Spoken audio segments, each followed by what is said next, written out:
C'est un peu un message particulier pour l'entrée dans une nouvelle année. Puisque pour l'entrée dans cette nouvelle année, ce message aura comme titre « L'épreuve, la souffrance. Seigneur Jésus, que veux-tu nous faire comprendre ?» C'est la recherche de la compréhension.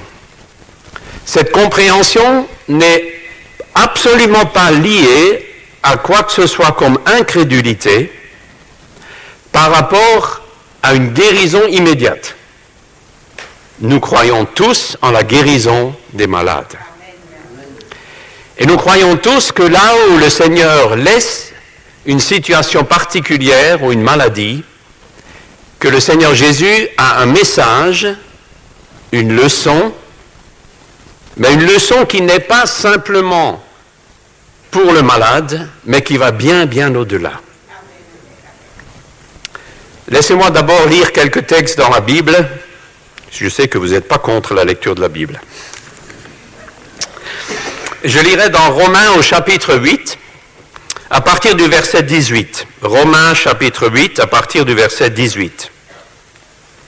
Où c'est l'apôtre Paul, vous le savez, qui écrit à l'église de Rome, et qui, après avoir dans cet épître parlé longuement sur l'œuvre de Jésus et la suffisance de Jésus pour le pardon, la grandeur du sacrifice de Jésus, comme nous l'avons chanté et loué tout à l'heure, où il nous parle de la réalité de la vie spirituelle avec son combat du quotidien et ses souffrances qui sont liées souvent à ce combat du quotidien. J'estime qu'il n'y a pas de commune mesure entre les souffrances du temps présent et la gloire à venir qui sera révélée pour nous. Aussi la création attend-elle avec un ardent désir la révélation des fils de Dieu. Car la création a été soumise à la vanité ou au pouvoir de la fragilité, non de son gré, mais à cause de celui qui l'y a soumise, avec une espérance. Cette même création sera libérée de la servitude de la corruption pour avoir part à la liberté glorieuse des enfants de Dieu. Or, nous savons que jusqu'à ce jour, la création tout entière soupire et souffre les douleurs de l'enfantement. Bien plus, nous aussi qui avons les prémices de l'Esprit, nous aussi nous soupirons en nous-mêmes, en attendant l'adoption, la rédemption de notre corps. Car c'est en espérance que nous avons été sauvés. Or, l'espérance qu'on voit n'est plus espérance. Ce qu'on voit, peut-on l'espérer encore? Mais si nous espérons ce que nous ne voyons pas, nous l'attendons avec persévérance. De même aussi, l'Esprit vient au secours de notre faiblesse, car nous ne savons pas ce qu'il convient de demander dans nos prières. Mais l'Esprit lui-même intercède par des soupirs inexprimables, et celui qui sonde les cœurs connaît quelle est l'intention de l'Esprit. C'est selon Dieu qu'il intercède en faveur des saints. Nous savons du reste que toute chose coopère au bien de ceux qui aiment Dieu, de ceux qui sont appelés selon son dessein. Car ceux qu'il a connus d'avance, il les a aussi prédestinés à être semblables à l'image de son Fils, afin qu'il soit le premier-né d'un grand nombre de frères. Et ceux qu'il a prédestinés, il les a aussi appelés. Et ceux qu'il a appelés, il les a aussi justifiés. Et ceux qu'il a justifiés, il les a aussi glorifiés. Et un autre texte, dans l'Épître aux Hébreux, où l'écrivain nous dit dans le chapitre 2, au verset 18, je lis à partir du 17, en parlant de Jésus et de ce que Jésus a souffert, car ce n'est pas, au 17, aussi devait-il devenir en tout semblable à ses frères, il est parlé de Jésus, afin d'être un souverain sacrificateur miséricordieux et fidèle dans le service de Dieu, pour faire l'expiation des péchés du peuple. Car du fait qu'il a souffert lui-même quand il fut tenté, il peut secourir ceux qui sont tentés. La souffrance peut être une terrible tentation. Jésus n'est pas tombé au milieu de la plus grande souffrance. Permettez-moi un dernier texte. J'espère que je ne vous lasse pas. Dans Jacques, au chapitre 5, les versets 13 et suivants. Quelqu'un parmi vous est-il dans la souffrance? Qu'il prie. Quelqu'un est-il dans la joie? Qu'il chante des cantiques. Quelqu'un parmi vous est-il malade? Qu'il appelle les anciens de l'Église et que ceux-ci prient pour lui en loignant d'huile au nom du Seigneur. La prière de la foi sauvera le malade et le Seigneur le relèvera. Et s'il a commis des péchés, il lui sera pardonné. Lisez bien, il n'est pas dit « et il a commis des péchés », mais « et s'il a commis des péchés ». Confessez donc vos péchés les uns aux autres et priez les uns pour les autres afin que vous soyez guéris. La prière agissante du juste a une grande efficacité. Et vous connaissez le texte suivant qui parle d'Élie et le texte avant qui parlait de Job. Disposition de mes quelques pensées que j'aimerais partager. Premièrement, j'aimerais parler le Dieu qui souffre.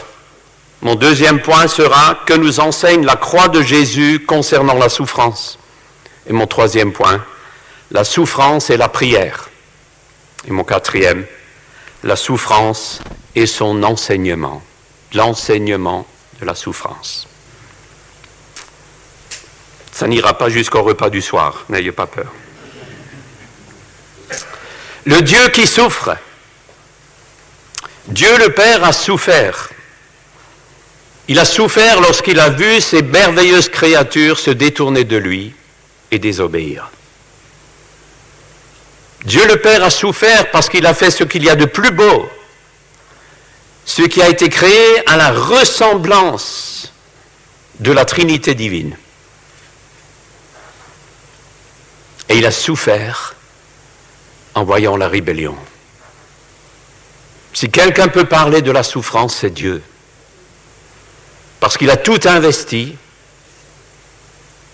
et il n'a pas simplement perdu parce que la qualité était impeccable, mais on lui a craché au visage. On l'a refusé. Nous l'avons refusé. Il a souffert. Et Dieu a souffert parce qu'il savait que cet être humain qui était tombé n'aurait rien qu'il pourrait inventer pour se changer lui-même ou pour se sauver lui-même. Et Dieu aurait pu regarder partout dans l'univers pour trouver quelque chose pour justifier l'homme de sa rébellion. Il n'y avait rien qui répondait à la justice de Dieu, sinon le sang d'un innocent qui n'a jamais péché. Et le Père savait, il n'y en a qu'un dans l'univers qui pourra prendre cette place. Un seul. C'est mon Fils. Mon unique. Dieu a souffert. Il l'a donné. Dieu a souffert. Dieu a souffert parce qu'il devait être d'accord de voir souffrir son Fils. Qui de vous, en tant que père, aime voir souffrir un de ses enfants? Qui de nous, en tant que mari, aime voir souffrir sa femme? Qui de nous peut supporter la souffrance?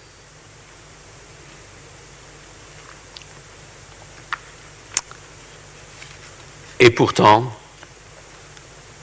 Dieu souffre, et Dieu a souffert, et Dieu continue à souffrir,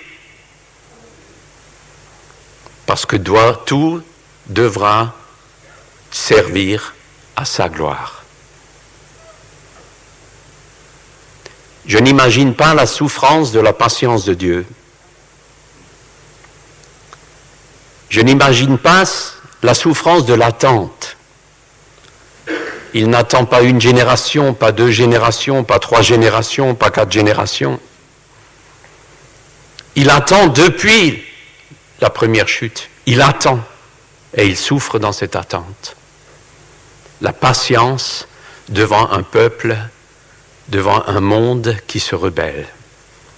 La patience et la souffrance. Dieu souffre. J'aimerais simplement que nous soyons conscients que lorsque nous souffrons, lorsque je souffre, il y en a un qui connaît la souffrance mieux que tout le monde, c'est Dieu. Dieu connaît mieux la souffrance. Il sait que ça représente.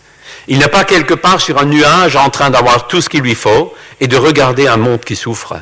Il souffre de voir un monde qui ne peut pas se repentir et qui ne veut pas se tourner vers lui. Il souffre de voir le non-sens de l'humanité. Il souffre de voir l'orgueil du cœur humain. Il est en souffrance. Mon deuxième point. Mon premier, c'était le Dieu qui souffre. Le deuxième. Que nous enseigne la croix de Jésus concernant la souffrance? Premièrement, la souffrance et l'amour ne sont pas incompatibles.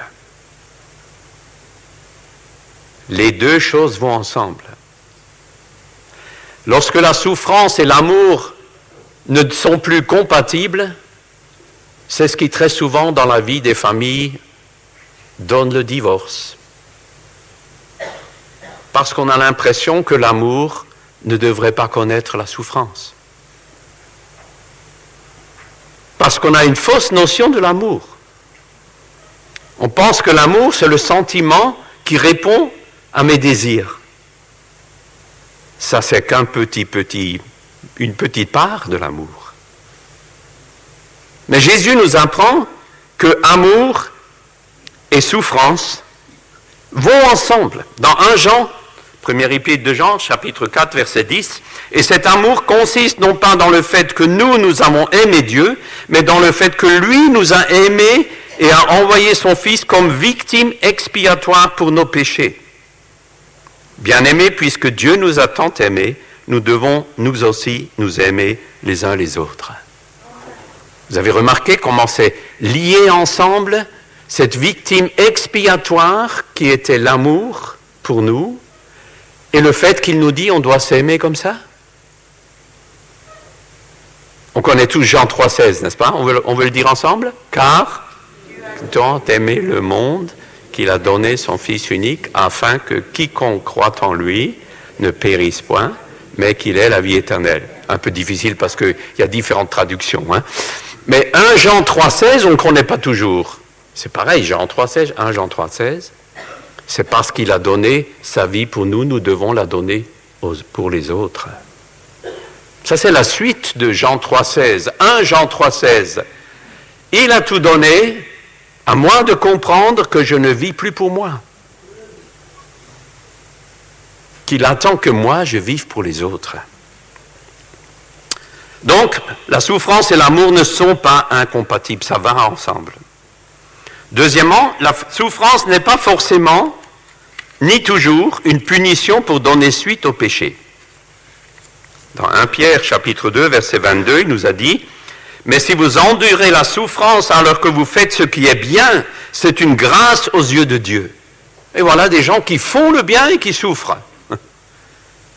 Oui, la souffrance peut être liée à faire le bien.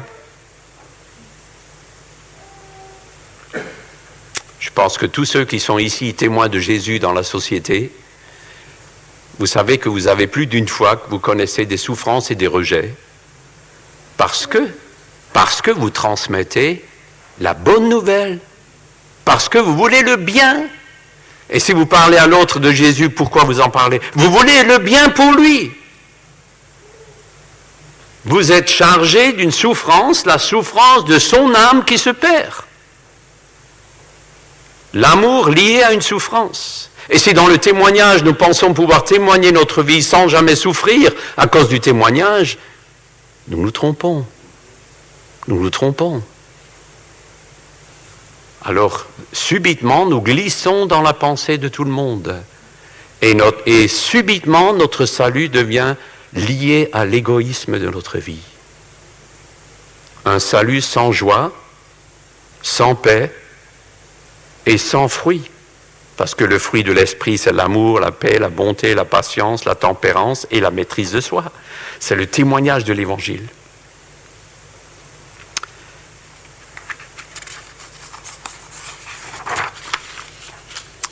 Au troisième sous-point de ce deuxième, la souffrance, sa cause première dans ce monde, ne l'oublions pas, c'est la conséquence du péché et de la rébellion contre Dieu. Tous les humains sont placés dans ce domaine d'une souffrance. Donc nous ne devons pas non plus nous-mêmes être étonnés si nous connaissons la souffrance ou si nous connaissons la maladie. Nous ne devons pas être étonnés. Ça fait partie d'un premier principe de la chute. Ça fait partie de la séparation. Et c'est bon de le réaliser. Et nous devons réaliser aussi que notre souffrance personnelle peut accomplir des desseins bénéfiques pour les autres. Regardez la souffrance de Jésus, on l'a vu. Regardez la souffrance dans l'Ancien Testament de Joseph. Tout ce parcours pour sauver sa famille. Un long chemin de souffrance qui était utile pour la famille et ensuite pour tout le peuple de Dieu. Un long chemin de souffrance. Un chemin d'injustice. Et qui pourtant était le chemin de bénédiction. Regardons à Moïse. Il n'était pas un calme, vous vous rappelez de lui. Comment il a su tuer un Égyptien et le mettre dans le sable. Avant de devenir, comme Dieu le dit plus tard, après 40 années de désert, de devenir l'homme le plus patient qu'il a sur terre. Quelle transformation! Mais combien de souffrances! Sans ces souffrances, aurait-il pu être ce meneur d'un peuple si difficile à mener au travers du désert? Dieu l'a formé, Moïse, par la souffrance. Il avait une formation certainement de Premier ministre dans ce qu'il était. Et en réalité, pendant 40 ans, il était d'abord dans le désert avec des brebis, où il ne faut pas beaucoup de QI pour parler avec les brebis, je pense. Où il devait certainement, pendant des temps et des temps, oublier toutes les formations qu'il a eues pour être ce Moïse patient qui s'est mené un peuple. Ce Moïse qui a souffert de devoir délaisser tant de choses dans son être pendant ces temps de formation. Et la souffrance, selon la volonté de Dieu, conduit toujours à la foi. Et on se pose la question, mais comment y parvenir? Jésus nous apprend que la souffrance qui est dans le plan de Dieu, elle nécessite une chose essentielle, c'est la soumission à la volonté de Dieu.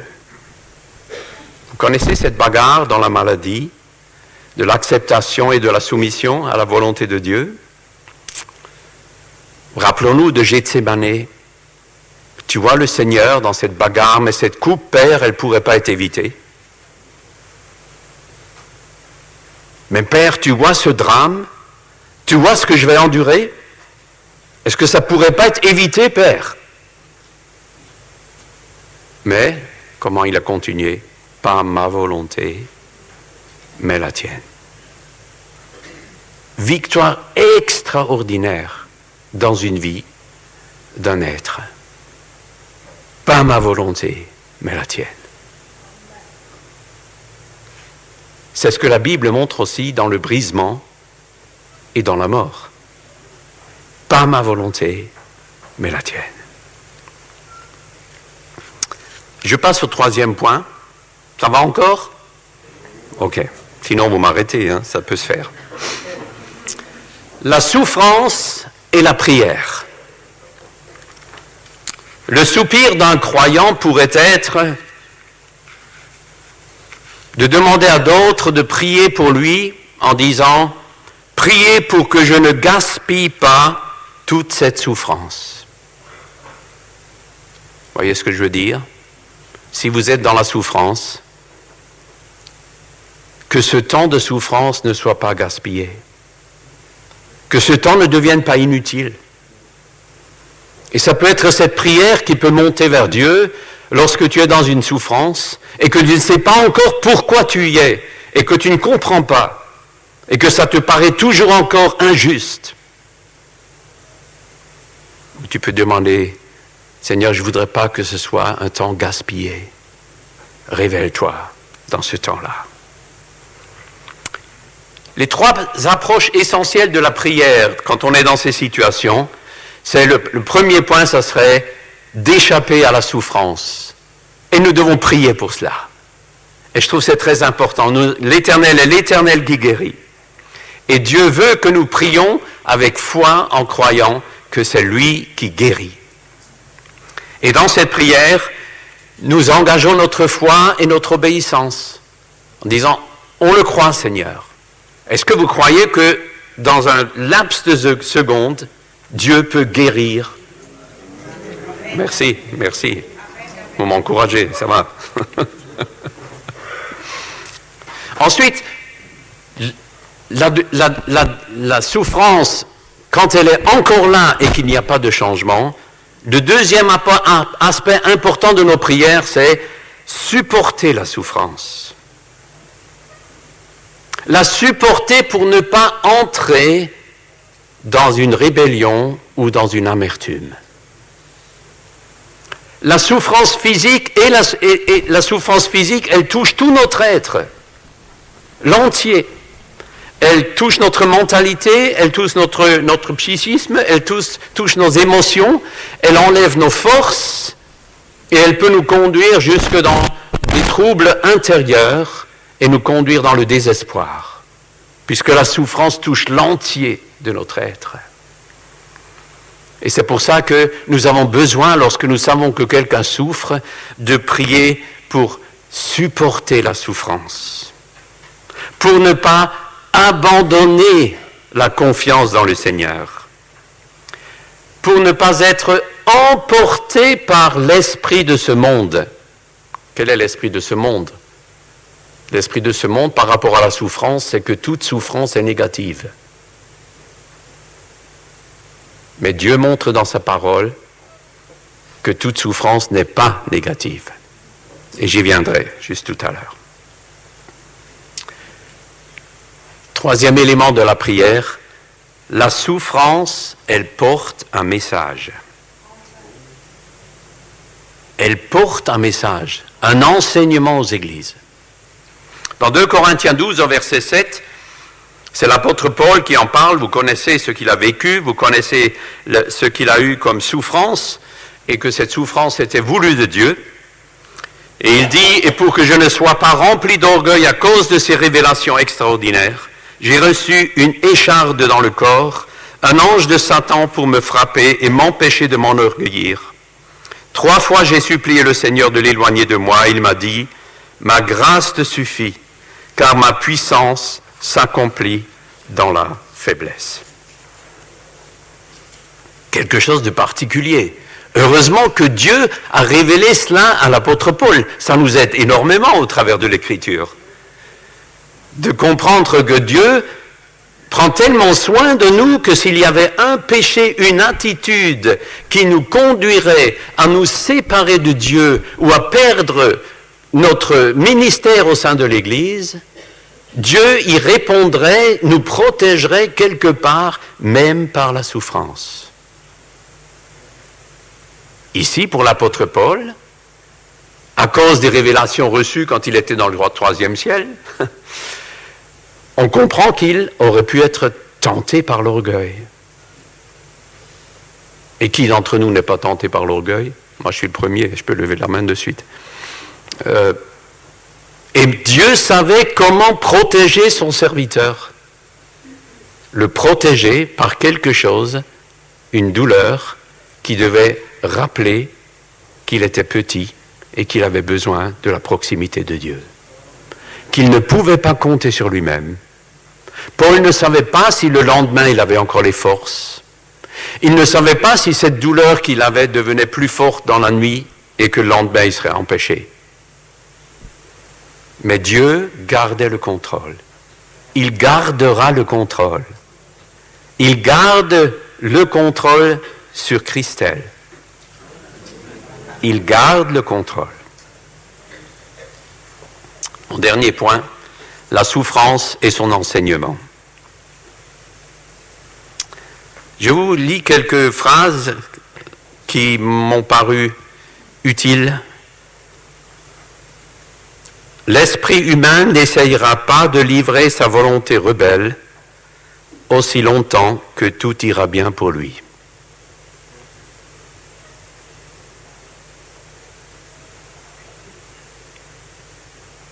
Je ne sais pas comment tu vas.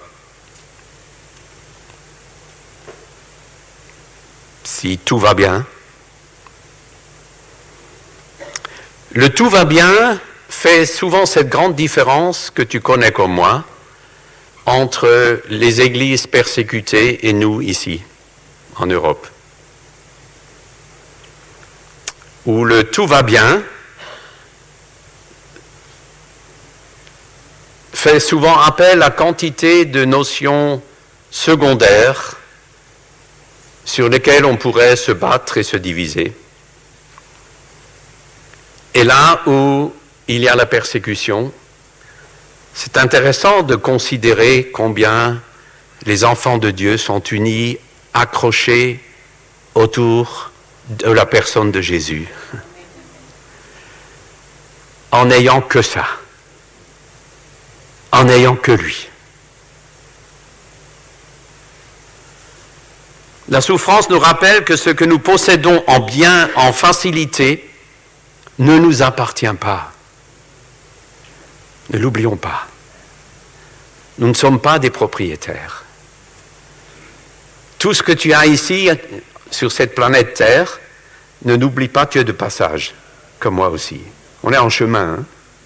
Et on est étranger. Que tu sois gaulois ou pas, tu es quand même étranger. On est étranger. Et on est voyageur. Et en étant voyageur, le voyageur n'a pas tellement de point fixe, parce qu'il est toujours de passage. C'est comme ça que Dieu a formé son peuple Israël. Il devait être de passage. Pour nous, il nous rend conscients, toi et moi, que nous sommes de passage. Dieu murmure très souvent dans nos plaisirs. Et puis il parle dans notre conscience. Et sa voix devient plus forte dans nos peines. Et très souvent, la souffrance est le porte-voix dont Dieu se sert pour éveiller un monde qui est sourd.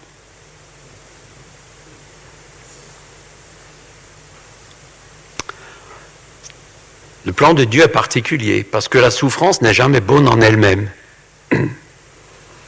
Il faut la combattre. Il faut travailler pour aider tous ceux qui souffrent. Et pourtant, la souffrance peut être une bénédiction. Et elle n'est jamais bonne en elle-même. C'est comme la pauvreté. La pauvreté n'est jamais bonne en elle-même. Il faut la combattre. Et pourtant, ce sont les pauvres qui crient vers Dieu.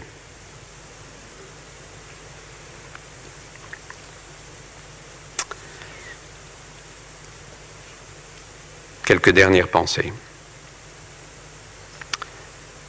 Dans l'univers marqué par la chute et partiellement restauré, nous pouvons distinguer différents biens. Il y a le bien simple. Le bien simple, c'est ce que Dieu donne. C'est le bien de sa grâce. C'est dont il fait profiter les uns et les autres, nous-mêmes, de tous ces biens que nous pouvons avoir. C'est le bien simple. C'est les cadeaux de Dieu. C'est là où nous n'avons aucun droit sur les choses, mais où nous devons gérer, ne pas gaspiller. C'est le bien simple. Ça vient de lui. Il y a le mal simple. C'est que nous produisons les créatures rebelles et ce que produit aussi le diable. C'est l'esprit de ce monde. C'est la culture humaniste et diabolique dans laquelle nous vivons. C'est le mal simple. Et un troisième niveau, c'est l'utilisation de ce mal par Dieu, qui vise des fins rédemptrices et qui produit le bien complexe. C'est-à-dire que ce mal qui est là dans le monde, conduit les gens dans des situations où vient le cri vers l'inconnu. Et ce cri vers l'inconnu peut être rencontré par ton témoignage. Et ça sera le cri vers Jésus. Mais d'abord, c'est le cri vers l'inconnu. Beaucoup de nos bien-aimés gilets jaunes crient vers l'inconnu. Et pour le moment, il y a encore l'espoir qu'un homme pourra y répondre. Mais l'Écriture nous dit « Malheur à l'homme qui se confie dans l'homme ». Il n'y a pas d'autre sauveur que celui qu'on a adoré tout à l'heure et qu'on adore.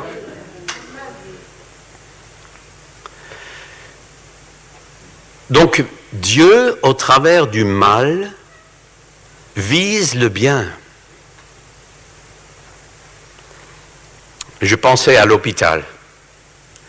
Le personnel hospitalier dans notre pays, ceux qui sont croyants, médecins, infirmières, etc., aides-soignantes, personnel de nettoyage, etc., tout ce qui est à l'hôpital, les techniciens, tous ceux qui sont au Seigneur Jésus, sont obligés au laïcisme.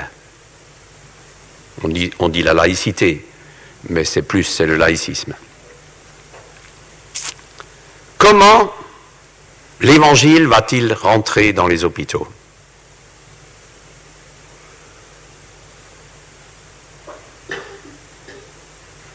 Les clients qui y rentrent ont le droit de témoigner,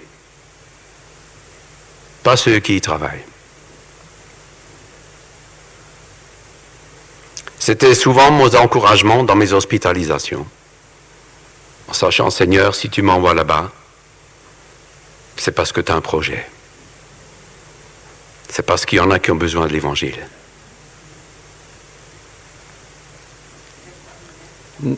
Dans notre peuple, nous avons de plus en plus de gens malades. Nos hôpitaux sont trop petits. Dieu veut atteindre les malades de notre société. Comment pourrons-nous y arriver? C'est là que le plan de Dieu nous échappe et que nous avons quelquefois une fausse option, que nous pensons que ce n'est peut-être pas notre place. Et pourtant, si Dieu le veut, il nous y fait traverser. Dieu ne nous donnera pas toujours ce que nous aimons, vous l'avez certainement remarqué dans vos vies déjà, mais il nous donnera toujours ce que nous avons réellement besoin. Parce que ce qu'il fixe comme objectif, c'est de nous conduire à la ressemblance de Jésus. J'ai souvent dit au Seigneur dans mes prières, Seigneur Jésus, tu es vraiment super courageux de prendre un gars comme moi et de t'imaginer que tu le conduis à la ressemblance de Christ. Et je lui ai dit, je te souhaite bon courage. Parce qu'il y a du chemin. Mais je peux dire maintenant, après, je suis tout jeune, vous le savez, hein, mais après un certain nombre d'années, je peux dire, il est ce Dieu fidèle et courageux et patient qui sait conduire au travers de la facilité, de la difficulté, de la maladie, qui sait conduire d'une façon merveilleuse au travers de toutes les situations, aussi au travers des situations que je ne peux pas et que nous ne pouvons pas comprendre. Mes bien-aimés, nous vivons dans une société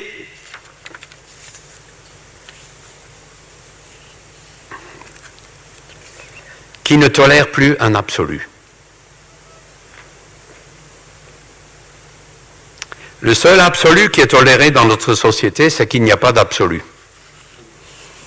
C'est-à-dire, on croit réellement que personne a la vérité, que personne est la vérité, et qu'il n'y a pas un seul sauveur, qu'il n'y a pas d'absolu. Et toi et moi, on vit dans la société en étant convaincus qu'il y a un seul absolu.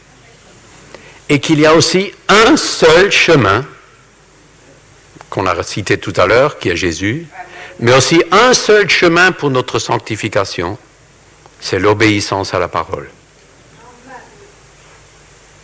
On ne trouvera pas de raccourci. L'obéissance restera le chemin de la bénédiction. Mais cette obéissance peut traverser par la souffrance. Et cette souffrance peut devenir bénédiction pour tout un peuple.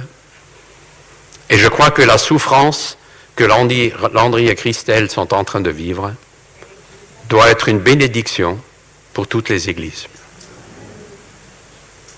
Afin que nous concentrons notre force et nos prières sur la réalité du besoin réel de notre peuple.